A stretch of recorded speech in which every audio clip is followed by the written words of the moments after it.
Kotche, drummer, composer, and longtime member of the band Wilco.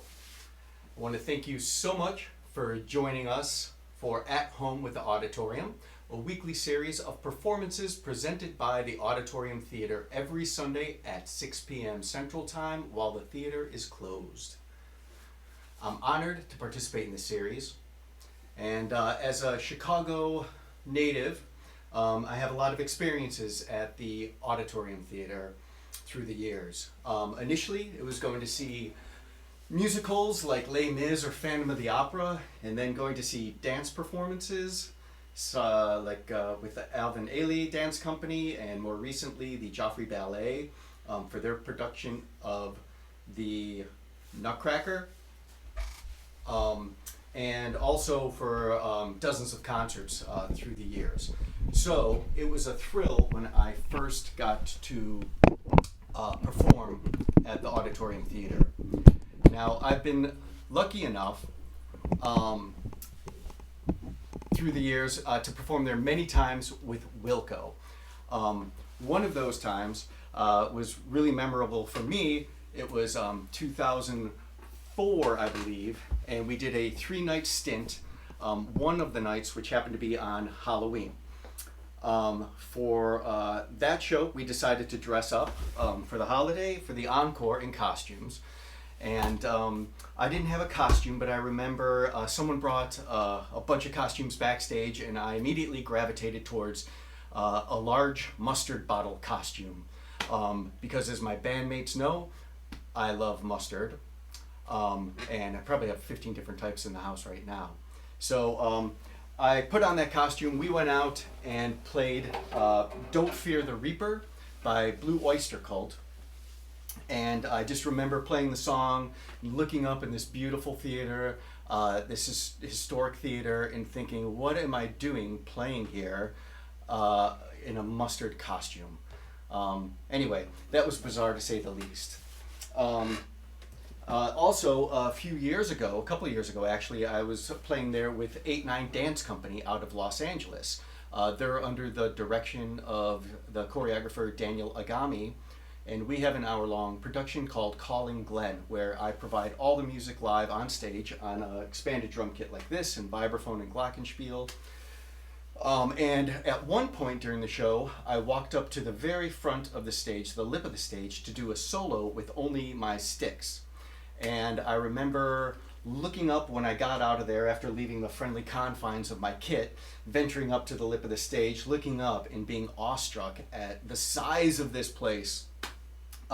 Even though I played there many times, it was always behind my 5 bandmates in Wilco or the 10 or 12 dancers in 8-9. And so I remember just kind of freaking out, but just trying to concentrate and get through the solo. But that was really memorable for me because since I was just using sticks on the stage, I actually got to use that historic stage as my instrument that night, which was pretty cool. One other thing I want to note about the Auditorium Theater is recently I read in this great book, Kick It, by Matt Brennan, that the Auditorium Theater actually plays a part in the history of my instrument, the drum set. So this is a relatively young instrument, only about 110 years old. And most drum historians would pinpoint the birth of the drum set with one invention, the invention of the modern bass drum pedal. That happened in 1909.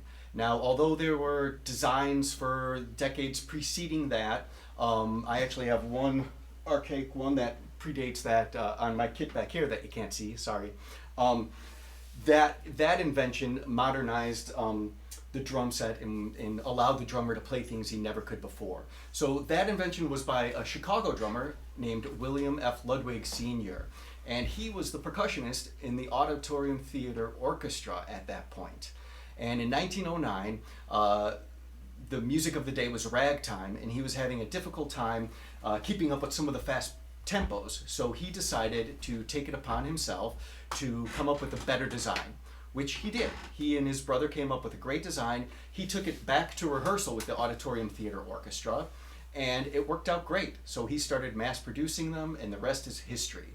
So it's quite possible that, very likely in fact, that the first performance of the modern drum set, what most historians consider the drum set as we know it today, happened at the Auditorium Theater, which is super cool for a drum nerd like me and a Chicago native.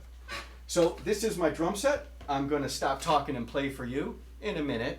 What I'm going to play today is my piece called The Monkey Chant. This is based off of a Balinese performance artwork of the same name from the last century. The Balinese version happens outside. It's typically anywhere from a dozen to a couple hundred men seated in concentric circles, and they're moving around dancing with their upper bodies and chanting, doing all sorts of crazy contrapuntal rhythms. It's really, really cool. And they're situated around a core group of actors and singers who are acting out and portraying a portion of the Hindu epic, the Ramayana. So for my version, I borrow some of the rhythms, the hocketing that happens, some of the drones. I use the pentatonic scale, borrow some of the melodies. I even lift some of the insect noises, and I also came up with this, the prepared snare drum, to portray the main characters in the story. So the hero of the story is King Rama. He's going to be this sound. Okay, his nemesis is the 10-headed demon monster Ravana. He's this sound. Kind of sinister. And Ravana kidnaps Rama's wife Sita, so she's in captivity the whole time, kidnapped. She's this sound. So in order to get her back, Rama enlists the help of a monkey army under the leadership of the monkey general Hanuman. He's this strong sound. Okay, and they battle Ravana and Ravana's son, Indrajit, which I will be playing on the hi-hat today. So the interaction of these sounds actually follows the narrative of that portion of the Ramayana. So here we go. This is the Monkey Chant.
Thank you.